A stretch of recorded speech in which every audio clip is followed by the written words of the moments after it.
All right. First pilot episode of the Unnamed As of Yet podcast. Yeah. Feels good. What were we just talking about before we started recording? Well, TPS. yeah. One thing that I've just started noticing a lot TPS. is just how prevalent tall poppy syndrome is in New Zealand. David was saying that whenever you see like articles on Stuff or New Zealand Herald, when they have comments enabled, because now you'll find, I don't know, 75% of them are without comments, and Anything at all juicy. yeah, disabled. anything controversial, anything with bit of juice, bit of Juice. tension, Yeah. it just seems to always be disabled Yeah, comments. I feel like if it's anything to do with the government, the comments are disabled. But if it's to do with like businesses, the comments are always open because I think they know that they're going to get that majority come in and talk smack about businesses. Yeah. And I think they know the same would happen if it was about the government. So given that they're in cahoots with the government or whatever you want to call it, with their media fund and all that, I think they intentionally, they know what they're doing. Yeah, they know what they're doing, and they know how to pad out any negative reactions. I think the articles that can contribute a bit of juice, that category as a category gets bigger as well. It's getting bigger and bigger. But the tall poppy, like we were saying, what were you saying before about the supermarkets? So supermarkets are like public enemy number one at the moment in New Zealand. Like everyone fucking hates supermarkets. Well, a lot of people hate them because there's this perception out there, and it's aided by the government who say that they're doing these inquiries into supermarkets and stuff like that. There's like a belief out there that supermarkets are absolutely, reaming people and just making obscene amounts of money. Technically the actual amount of revenue or actual amount of profit they make is a large number, but that's because they're servicing the entire country, so their audience, their market is huge. Their margins, net margins, 5% before paying out shareholder dividends. After shareholder dividends, it's like 1 or 2% is like the remaining profit. So like, yeah, I think just before we continue though, just be aware of what the definition is for those who might not know. So yeah, tall poppy syndrome is a perceived tendency to discredit or disparage those who have achieved notable wealth or prominence in public life. So yeah, I guess what you're saying is it does happen in businesses and individuals too. And it's quite popular idiom, I guess, in New Zealand, Australia, and the UK. You don't really see it as much in the US. It's got to be something that stemmed from Britain. It's a British colonist thing. Yeah, it stemmed and from it's a British culture, I think. Yeah, something sort of that. It's become so obvious in New Zealand and Australia that even the general public have come to know it and call it. Yeah. And have termed it. That's how obvious it is here for some reason. One reason or another. Yeah. It's interesting. It does seem that New Zealand is the worst from what I've read. I've read that from people who have moved either to Australia or UK. They say, yeah, it's prevalent here, but New Zealand is just off the charts in New Zealand. I don't know if it's sort of an inferiority complex thing, small country. Like, I don't know. Like, I don't know why. I agree. The only reason I can think of as to why I would want or feel the compulsion to tear down someone successful, it's got to be insecurity in yourself, man. Yeah. And maybe on a country level. And I think that's a cope, and it's where most people don't have the self-awareness to realize that. And like, I was reading this today about Graham Hart, who's the richest man in New Zealand. He started from like basically nothing, dropped out of school when he was 15, didn't have any like moderate family who gave him, I think, like a $500 loan or something that he started a trucking business with, along with a $2,000 loan from a bank or something. Obviously that was 70s or 80s, so like a larger sum than what that would be a larger sum today with inflation. But yeah, I was reading like the comment section, and like people are like, anyone who's a billionaire has got there by doing unethical things, and no one should be a billionaire, and like all these comments. And yeah, it's just like totally unfounded. Like, this is an assumption that you've had to. I think it's a shame too, because although they have the status of billionaire, you don't know what goes beyond their private life. I don't know Graham Hart personally, but I'm sure he probably donates more money than we'll probably ever make. I haven't read too much into his philanthropy. Yeah, philanthropy work. Tough one. Yeah.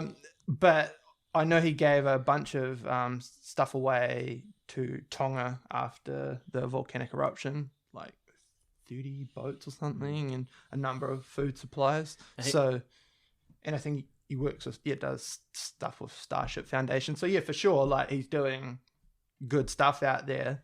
And as far as I'm aware, like there's no like evidence or people out there saying that he's exploiting people to make his wealth. It's just he's a really good businessman. He's a low-key rich guy as well. He's really low-key. We don't even know. He's really low-key. He's not out there flaunting his wealth.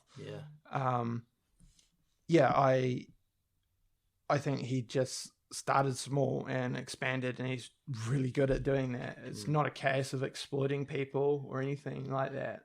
I think the with the internet as well, as with many other things, allows people to magnify the insecurities. So now you can tall poppy from New Zealand. You can tall poppy people like Elon Musk or the real global figureheads of rich people, rich and successful. The like icon of rich and successful. It's real easy. And I think most people probably just because for sure, like those are unbelievable amounts of money. Like you can't even imagine what it would be like to be a billionaire. But I think it's a case of most people don't realize just how much money there is out there in the world. Like there's like trillions of dollars in the worldwide economy, hundreds of trillions of dollars in the world. So like there's lots of money out there. So it's not necessarily a case of like there's just a small pile of money and like 4 or 5 billionaires are hoarding it all. No, there's just these huge markets out there. And in most cases, or many cases anyway, it's the stock market, the public market, who determines who's a billionaire. It's a company goes public, the shares trade at whatever, and then the people with large holdings in that company are now billionaires because the public has valued this company is worth billions of dollars. So it's not this sort of case of just, don't get me wrong, of course there'll be cases of exploitation out there. We hear about Jeff Bezos. That sounds like conditions in Amazon factories are not great. So for sure there can be cases, I'm not saying there's not, but in a lot of cases I think it's just they've created a product that lots of people use and lots of people value it highly. With the Jeff Bezos thing, I think that with tall poppying someone who just because they're rich is very short-sighted and there's no depth to that. Tall poppying someone like Jeff Bezos, where the conditions that his workers work under are garbage, is a fair enough reason to dislike him. I'll say allegedly they are. Again, I can't say that I've done deep, but it does seem that there's merit to that argument. I've heard you having to piss in bottles and stuff to make Yeah, I have heard that too. And I've even heard although that may be better for you than we expected. And I think I've heard things like they even get like electric shocks. I think it's probably like overblown. I think it's like a vibration, but I think they wear like wristbands, and if they're not like meeting a threshold, it like gives them a vibration to be like pick up. Regardless, though, it's not great. Not great. Shock. It's sort of like you're being treated like an animal. Do you think there's possibly like a difference between success or perceived success and monetary wealth, or do they go hand in hand? I think money's so hyper valued as like status symbol that's what most people see. Like they conflate the two exactly together. Like they don't see success as like living a quiet, happy life on a nice farm, kind of poor. Yeah, for me, successful. I mean, I wouldn't say that money is the key driver to my happiness, or I don't value money as like my, I don't know, striving for. I don't strive. The top of your hierarchy. Yeah, exactly. But when I do see successful people or wealthy people, I try not to look at it like more as like, wow, they've created something successful, or particularly if they've worked from the bottom and they've built themselves up, built a company, or because beyond that, if let's like just use Elon Musk for example. Well, that creates jobs, and without those jobs in the market, well, it's going to go somewhere else, or these people will be unemployed.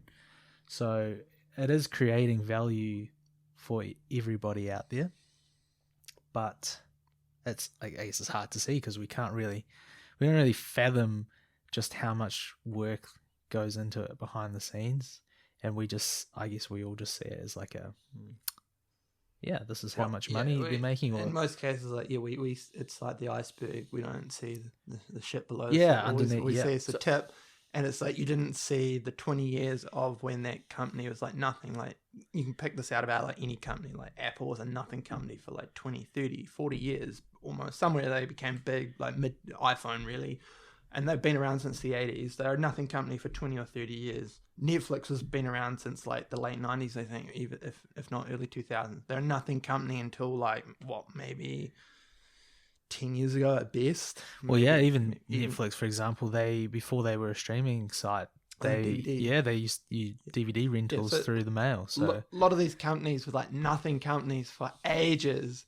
And then it was years of slog and just, persistence in being in the market long enough that the right time and the right product, you create the right product at the right time, and then that blows you up. But for a long portion of time, they're like a nothing company, and that's true of many companies, if not most.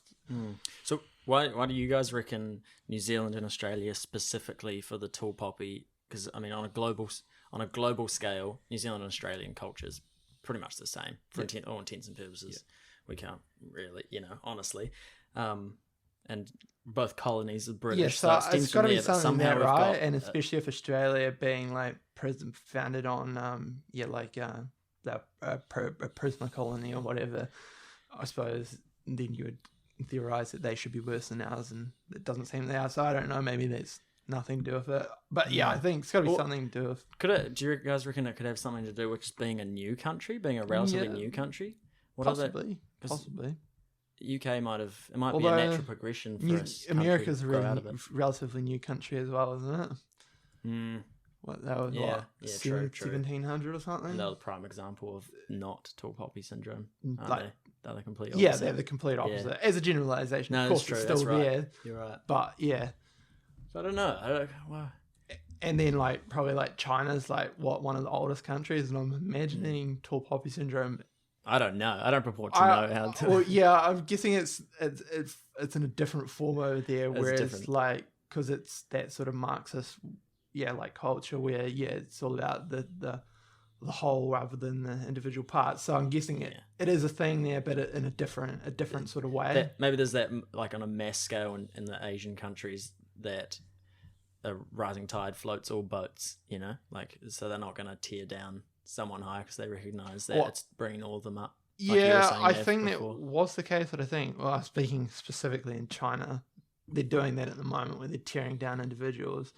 Things have gotten real bad in China, it seems like, just the past 2, 3, 4 years, where they sort of, it was basically, it was a form of a very similar, to Western culture, where the big corporations were there and people were living relatively normal lives, sort of how we do here, buying their Starbucks and wearing their Nike shoes and stuff, and doing the same things that we do, but there was always sort of that overhanging government and control and things. But then that's really changed in the past few years, where they've really cracked down on that, and they're trying to stamp that out, trying to stamp out Western culture, instilling that in pride and Chinese companies, Chinese made stuff, and they're also tearing down successful individuals over there, like Jack Ma's one of them, and there's a whole bunch. I'd have to read up on it thoroughly, but that I think you can see that a lot in many countries around the world now. The nationalism versus the globalism,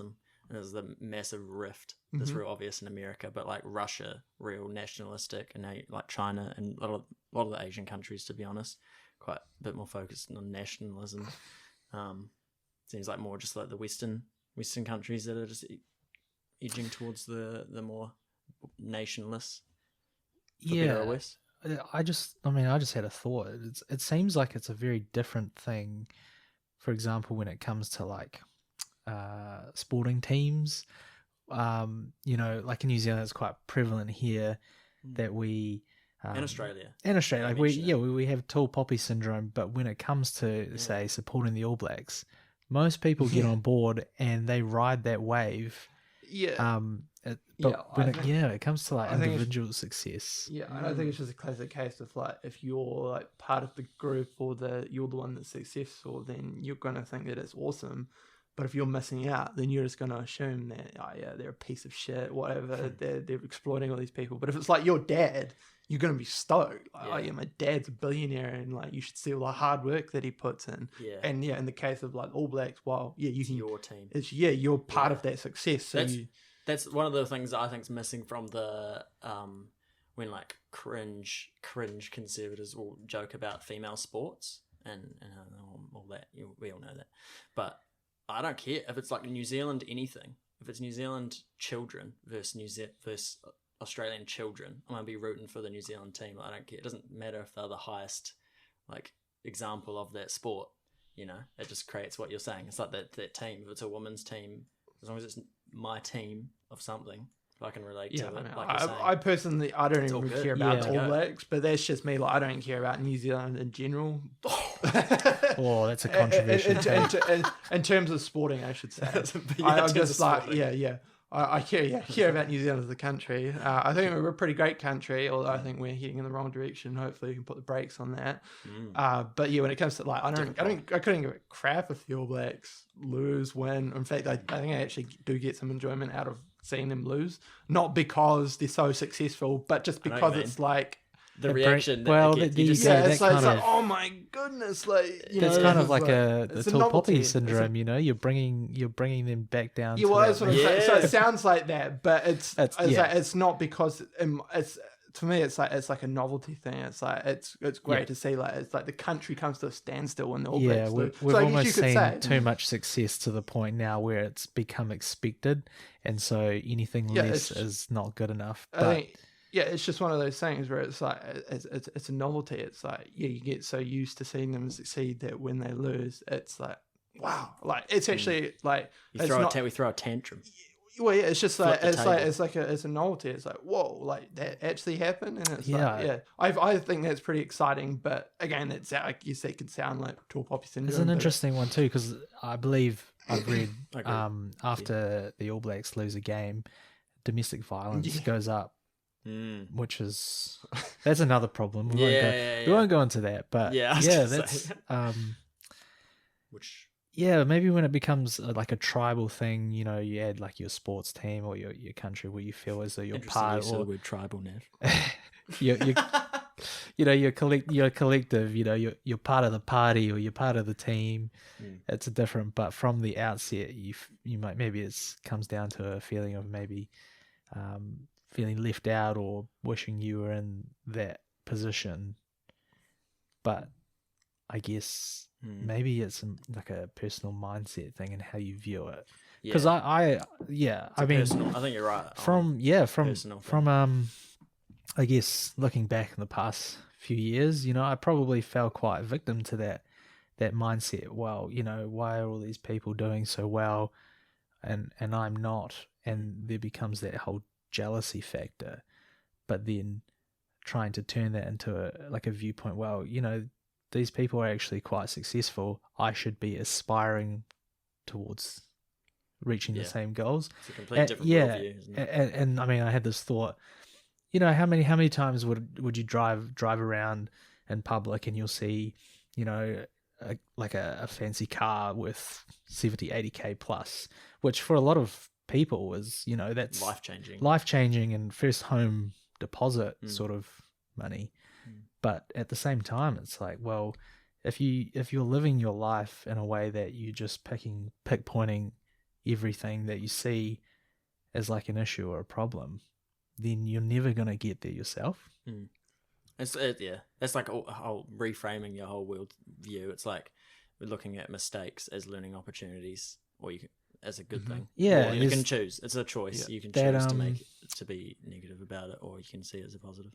That phrase, that saying, you should surround yourself with people who are like-minded and want the same things. because if you surround yourself with successful people, well, you're more likely probably to reach that level. Mm-hmm.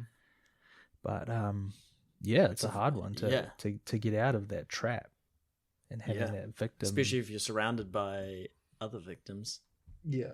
It creates the vibe, man. Like with the sports analogy again, as a fan or even in the team, everyone can attest to the feeling of the vibe, a good vibe, and you're just like whipped up in it. And likewise, if the vibe's bad, you'll end up feeling bad. Yeah. It's an interesting one because I think it's not rocket science. Maybe I noticed, or if it was just me growing up, when we had the Rugby World Cup here in 2011, it just seemed like, obviously we had the earthquakes at the same time, but it just seemed like an event where the whole nation became so, what's the word? Like we became so ingrained, like it became like our culture, and it's cool. It's cool in a way. Like it happens at the Olympics and big events, but yeah, I don't know if it's I think maybe what you're thinking about is that like after the fact, you put so much stake in that as a whole country, when it's over. And sports events and games are like ephemeral. Like they come and go. So there's kind of like a meaning. You get all hyped up, and then 4 years in between World Cups. So like 4 years of nothing really uniting the country. 4 years of depression. 4 years of depression afterwards, whether you win or based on whether we win or lose. Just being silly. So but it's ultimately meaningless. They say, it's like tourism. Maybe increases tourism if we win somehow. Yeah. But I don't think it's quite very good to stake your whole nation's pride on that. No. Rather than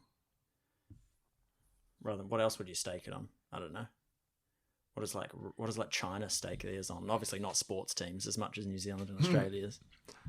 No, that's a good question. I don't know exactly. Probably their worldview, I guess. Like they think they're world leaders, and that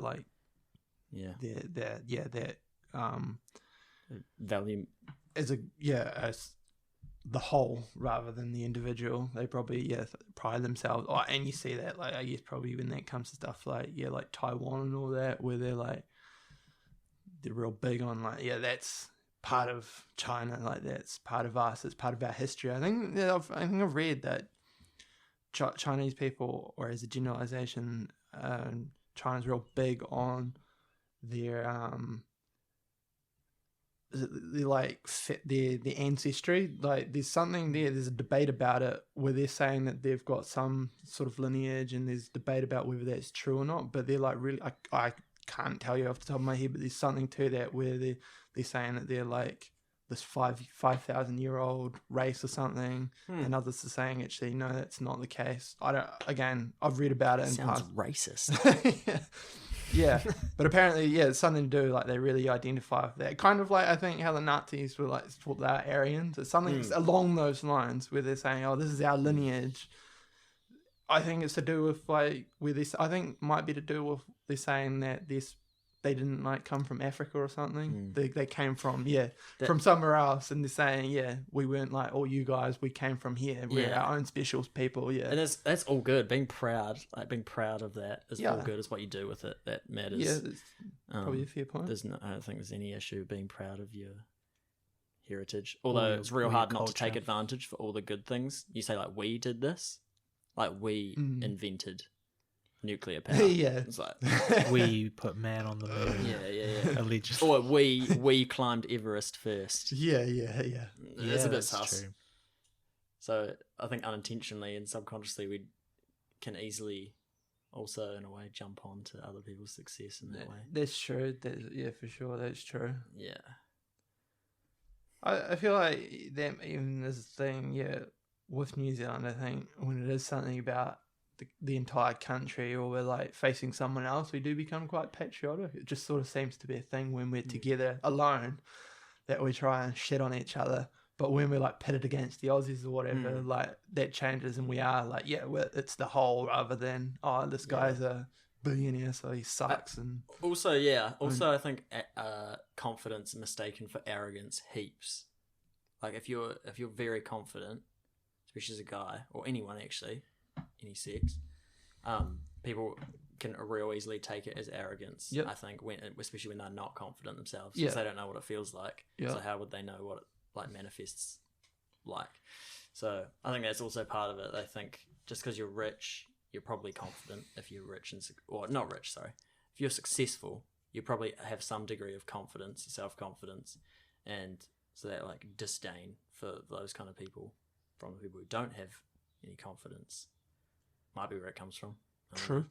Yeah, that's an interesting point. I guess I'm just trying to find like an example, but I guess if you've been like we've growing up, we probably went to a few parties, house parties or events in town. It's very easy to pick out who you would regard as alpha or beta. Yeah. And if you show up early, you can just sense like who's a talker, who's quiet, who's shy, who's reserved, who's outgoing, who's out there. And I mean, it's a hard thing, especially like I think it's an important trait, and to have people skills and be able to have, I guess, read social cues and understand. It's not easy for everybody, but I mean, even as introverts, it's not impossible. Yeah.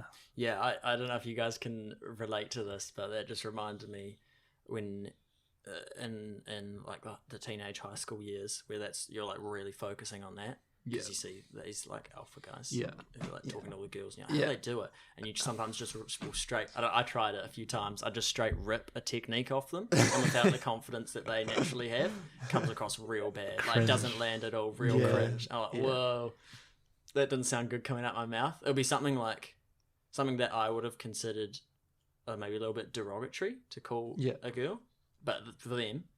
Girls love it for some reason. Yeah. And then I'd said it and I was like, oh, that sounded real bad. I mean, I don't... But I can still charm my way back. Yeah, fair. I don't always watch, but I've seen YouTube videos where guys will, approach women or, try to pick them up. And it seems like, oh, yeah, that's easy. Like anyone could do that if you just follow that same technique or same approach. Don't know how much...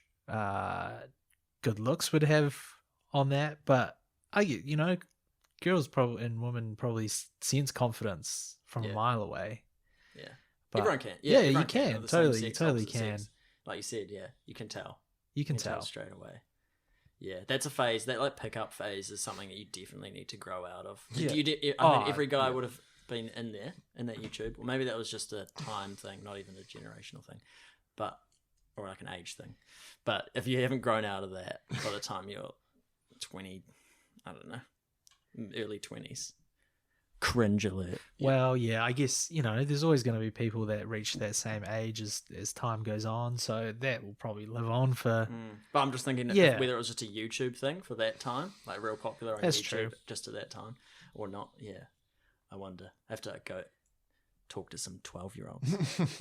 Well, it's an interesting thing. It's kind of related to like tall poppy syndrome, but there's a big craze going on at the moment where people will be interviewing others and ask them, for example, how much they make or what they do for a living, which is quite fascinating just to see, what people they do in their life or how they're successful.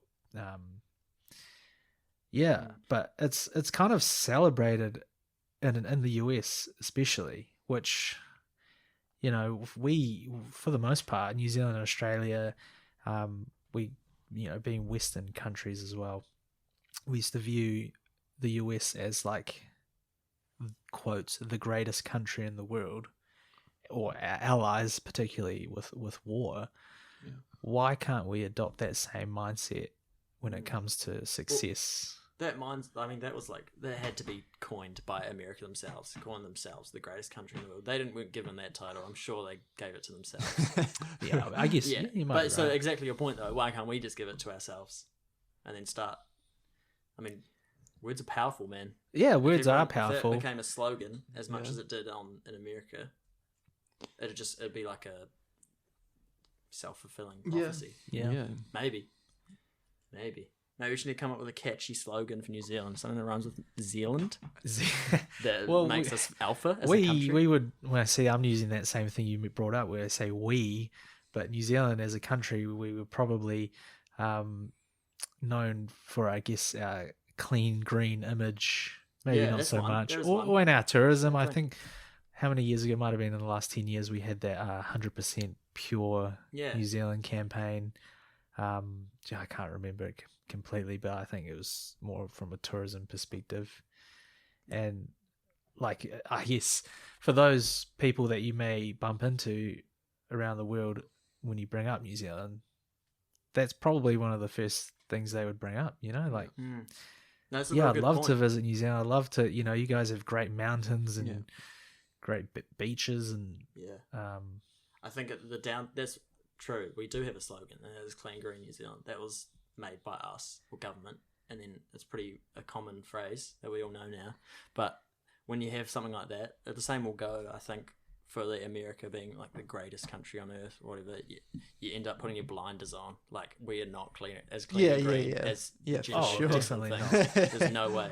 Yeah. And equally, America's not nearly as great as a lot of them will think it is.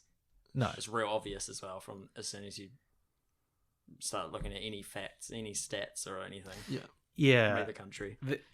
I mean, no it's probably not one to go into, but when I guess talking about the whole freedom aspect, how the US would claim themselves as the most free country, from a New Zealand perspective, I struggle to see it because I feel like over there you just have laws for every single thing under the sun.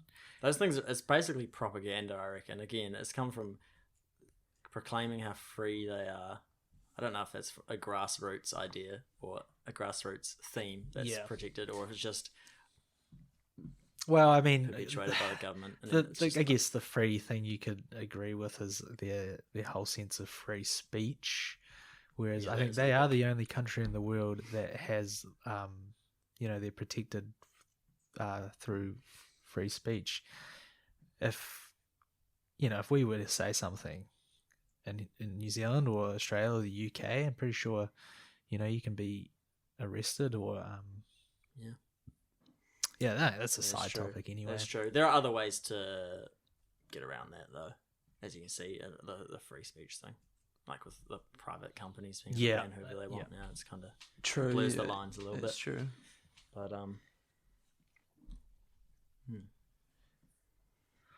just thinking, what if you had to go back in time, and you were talking to your 15-year-old self, trying to discover what you wanted to achieve or, what you want to do in life in a culture of tall poppy syndrome. Like, what advice would you give to yourself? You've got to give zero fucks, man. That's how that's the first thing that comes to my head. Yeah, just get block way out less the fucks. noise. Yeah, block out the noise. Yeah, that's what everyone says. That every adult tells you, like, just you're so self-conscious, and it's just you're just putting roadblocks, self-imposed roadblocks in your way. But it's way easier said than done. Like, you can't help. Like, the hormones won't. Like, literally, I don't think will let you not care. Yeah. Biochemically impossible. So you just got to go through it. And it makes it all that much sweeter, though, when you come out the other end. You go, oh, this is so good. It's true. It feels amazing. Yeah. No, I think you're right. I think... What would you guys say? Well...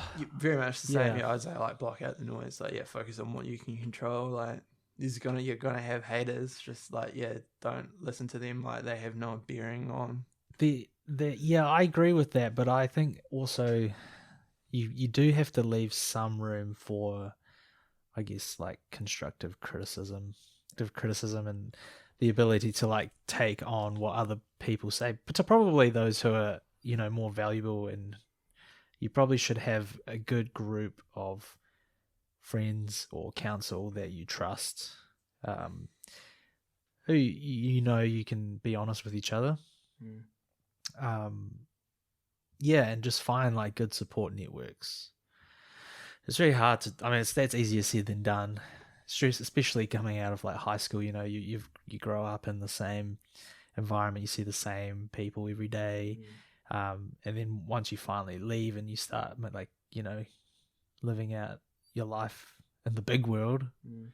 it becomes quite difficult. But yeah, I guess if I was giving advice to my teenage self, it would Cool. be to try and say, like what you guys say, block out the noise, but surround yourself with people you can trust and who will support you, they can, I don't know if the right word, but like edify and bring you up, but also bring you back down, not in a tall poppy sense, but bring you back down to earth when you start. You're like, I'm going to be a famous rock star, Yeah. man. I'm quitting uni. I'm quitting That's uni what I did. to become a rock star. I'm quitting my job to start a podcast Yeah. without anything. I'm just going for it. Yeah. If you had friends, that's all friends are for. But yeah, I think if you value that as your be all end all, join a church, man. Honestly, yeah. If you like my 15-year-old self, that's important to be around people and friends that were lifting me up or down. But I'd say if I didn't have that support just naturally, that'd be where I go. Now, having been a few times, not really for me, but that's what I'd recommend. Fair enough. It's quite therapeutic, isn't it? Just talking about that. What you'd say to your younger self. Yeah. Yeah, I think I would really struggle personally growing up in today's culture of, I guess. Do not envy them. Yeah, like we got the sort of beginning of, I guess, like the social media culture where it wasn't huge, but as we got older, like it became more normalized. But now I just feel just the amount of content that's out there, the ideas of what's going on, like the culture war. Then you have all these big topics that are floating around now, like abortion and transgender rights, and it's a hard thing to navigate.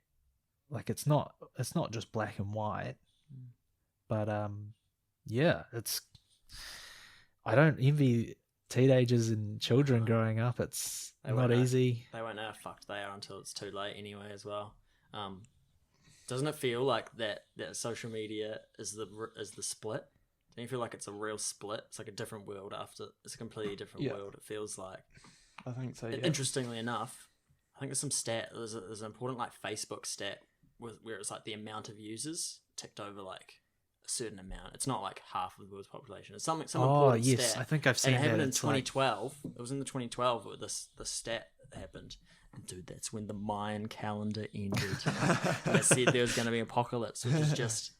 No, I think I've seen it. It might be, I don't know the exact number, but yeah, it's like X amount of people are using one of the Facebook apps, whether that's WhatsApp, Facebook, yeah, Instagram. And it was around 2012. And that's it's crazy. Like it's a good thing now. I guess there are benefits and there are negatives, but like just being able to contact and keep in touch with people around the world is a great thing. I can't imagine how many years ago having to send like a letter or like a phone call, that there are benefits. But now I think, particularly when it comes to certain social media like Instagram and TikTok, and just how much it really would play on your mind and your personal image of yourself. Like, I don't know the stats, but it seems like depression and anxiety, particularly in adolescence, is just skyrocketing, and it's an out of control thing. It's not an easy fix. It's one of many causes, I reckon. Yeah. So, I wouldn't say it's the only cause, but no, it's pretty. Yeah. How do you guys reckon that then relates back to tall poppy, like living in social media age? Probably it might dissipate it a little bit because it's so global. What do you think? Maybe not, because I think it allows people to be unfiltered, say whatever the hell they want without any repercussions. And you reckon they'll use that? Yeah, I think people do magnify the tall poppy. Yeah, I think people for the most part do that. The idolization of influences though is the reverse, and True. I feel like that's just as pervasive with the younger generation anyway. Yeah. All around the world. Like in some ways, it's probably the easiest way now, or easiest time to become successful with social media. But at the same time, it does feel like there are probably a lot of people out there that have success and fame and wealth that probably truly don't deserve it. And I'm not, I mean, that might be a huge take. And look, I'm not trying to like bring them down, but as a culture, we're just idolizing the wrong people. And this is my opinion. We need to use tall poppy syndrome for good, not evil. Yeah. Tear down the Well, it's almost like fake, hollow there's there's those videos going around. I can't remember the name. I will have to try and find it. But the guy who interviews teenagers in the States and asks them questions about what's going on, like I guess like simple math questions or simple history questions about the United States. These are the like Gen Z knows Yeah, nothing. Gen Z knows nothing. I'll see if I can find this. They've gone very viral. Credit. Yeah, they've gone very viral, but they don't know the basics that like I mean growing up as far as a teenager I feel like it's just common knowledge, but when it comes to naming like the Kardashians for example, they could list off all of them. That was really telling. Yeah, or like what happened on The Bachelor or The Love Island or whatever. Yeah. Important not to generalize because it's not a fair sample, but I think the level of idiocy in those videos has got to imply huge. That it's pretty general trend. Shockingly bad. I don't know. Tall poppy syndrome is it's I don't know. I've just been thinking about it a lot because I just want to. I guess I want to see. You want to know why it happens? Yeah, I want to know why it happens. I think we really should be valuing like success, and as a culture, I guess if I could say for like New Zealand, what I would love to see is just that over time the general trajectory of like ideas are on the upward, and that the I guess like your living standards improving, not getting worse, just as a whole. And I don't really see that happening at the moment. Yeah. And so when we start seeing, I guess, successful people in our own country, we should criticize them and what they do, but also value and take on the good ideas that they do bring. Yeah. So everyone would agree they want those things, like increasing standard of living, just better society, and then hey, here's this person that's like a step in the right direction. Tear him down. What? What are you doing? It's counterproductive. It is counterproductive. 100%. But I mean, I think 20 years ago, would you have fathomed like just how much success or how far technology would have come in terms of even like self-driving cars and those sort of things? Just I guess the speed of the internet as well with 5G, like it's crazy. I think I remember you would watch TV, like live TV, and just see like the 5 to 6 second delay between the broadcasts, and now it's like everything's just instant. And and that on the news. Yeah, on the news and everything like that. Or even you'd order something from overseas and it would take like 2 weeks to like 4 weeks to arrive.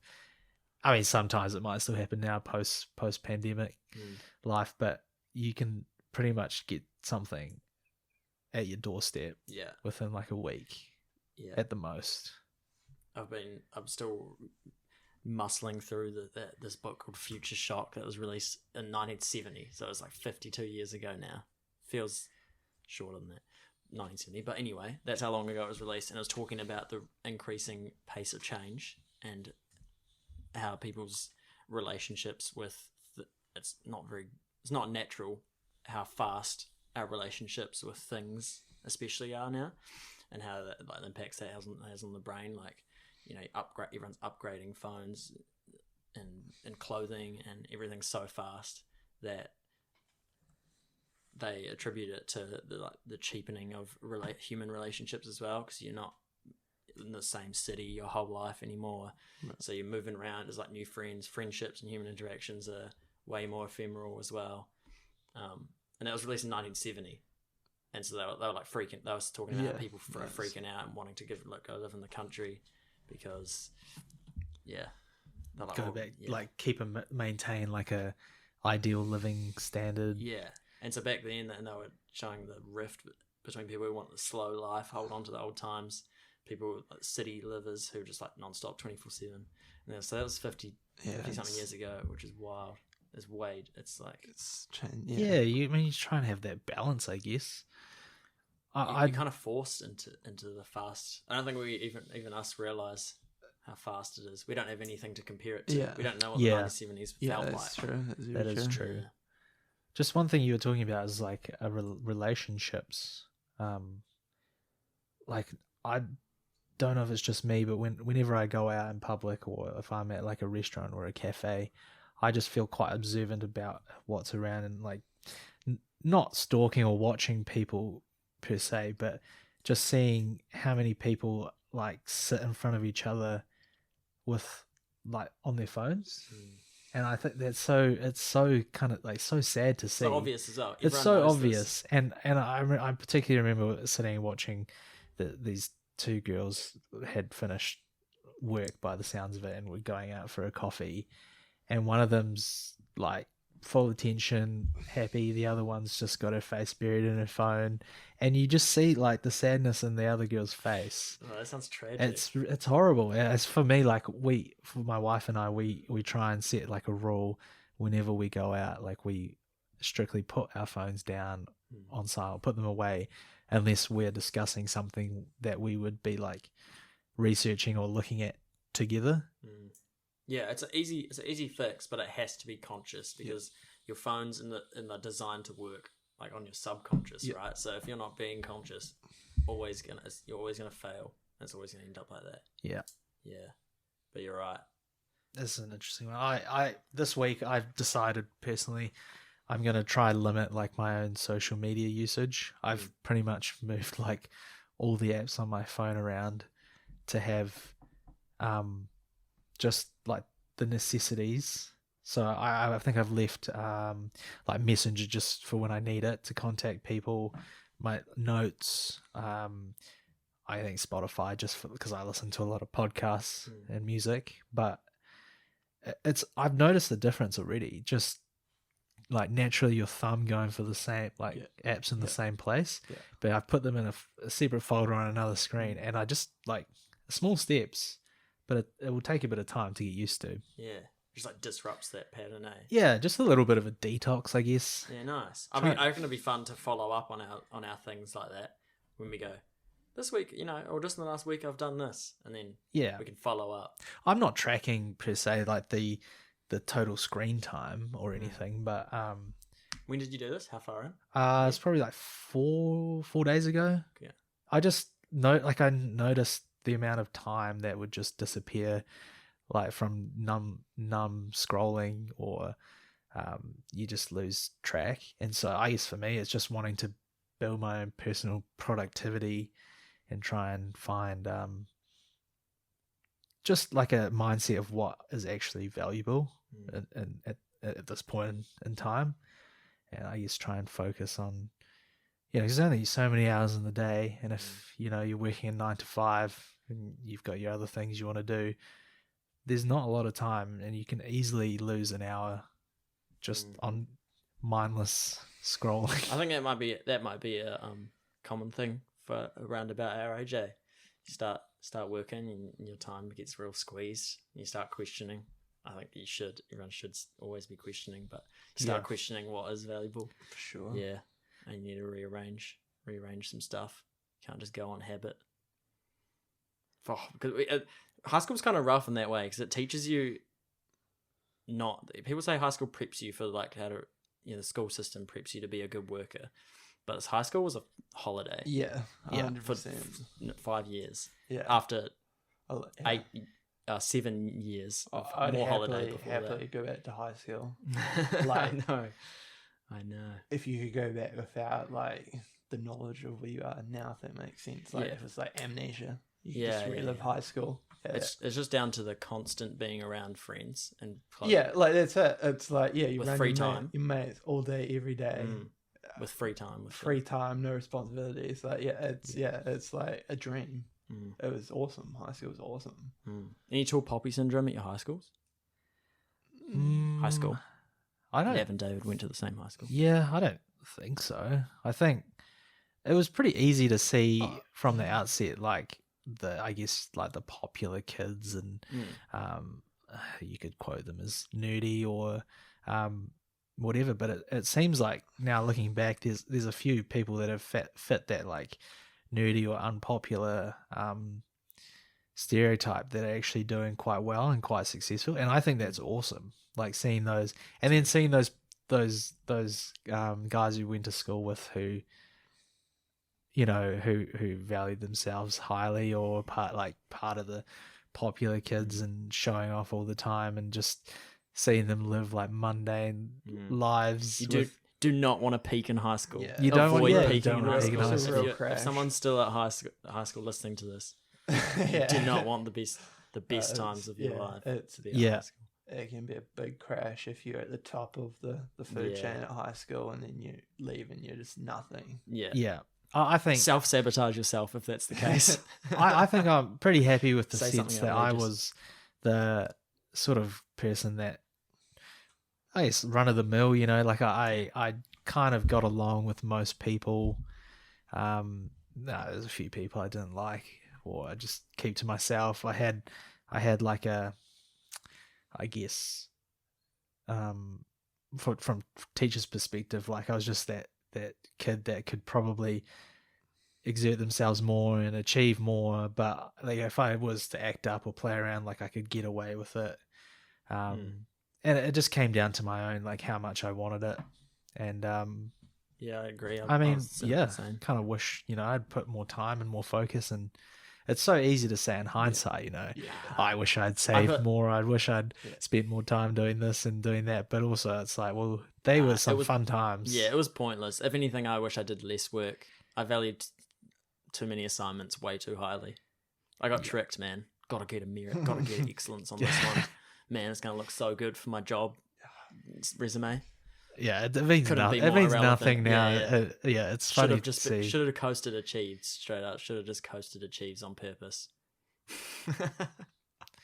My life would be the same right now. Yeah, the one thing I do miss though, I think, is like the whole opportunity for like sports. Like it's kind of hard. Like I played rugby at school for a couple of years. Flex. And no, I'm not trying to flex, but it was fun. Like I guess talking about that whole like All Blacks thing from before, it's like we have that tribe or like your team and just wanting to like work forward as a team, which you could attribute that to like companies Or nation. or a nation, like wanting to achieve and to succeed. But after you leave high school, it's like it's not quite the same if you're trying to join a club. Like I just didn't find it as fun, or I wasn't motivated. Whereas I guess maybe it's just the fact with school that you finish school, you're already there with your mates, you just changing on the field. But you work in a job and then have to go home, and it's just admin. Logistics. It's a lot of and logistics, and that's a lot of life. I know. Just to get here, having to drive half an hour home. That's why I always do drugs, so it makes the admin and logistics way more fun. No, just kidding. I'm kidding. But it's just part of life, I guess. Yeah. It seems like it's just getting faster and faster. Learning to that's one of the stresses of I do. This is a flex. I do a bit of Zen, like a meditation, and that's one of the like stresses of it, is to be able to be in that mind state when you're doing the admin and the logistics of life. You can learn. You go to the meditation to get in that zone or whatever, but the real key, from what I understand anyway, is to bring that zone back with you into everything. Makes sense. Yeah. and that's why they use the analogy of like a muscle or like riding a bike. Like once you get going, you just got to get going, and it's easier to keep momentum. But yeah, I think it's helped. I think the logistics and admin of my life have become more enjoyable since I've done it. I never thought about that link until now, but don't know if it's correlation or causation, but it seems to be getting better. Admin always sucks though. Agreed. Yeah. It just makes it suck less. Yeah. I just wish I had my mum still doing my washing. No, I'm just kidding. She would. Our parents all would do our washing if we asked them. Yeah, that's sincerely. true. Now my We're wife very does lucky. it for me, bless her. Yeah. Oh man, very lucky. We're very blessed. How's it been going for time, man? Yeah, we're at 56-ish minutes at the moment. I think that's pretty good I think it's dope. for a first round. Getting uncomfortable in my ear. Oh yeah, you need some nice soft pads, man. Yeah, I'll bring my headphones next time. Yeah, it's definitely easier with headphones. All right, Yeah, I've never been an earbuds person. dope. Dude, Yeah. I really like Friday Council setting.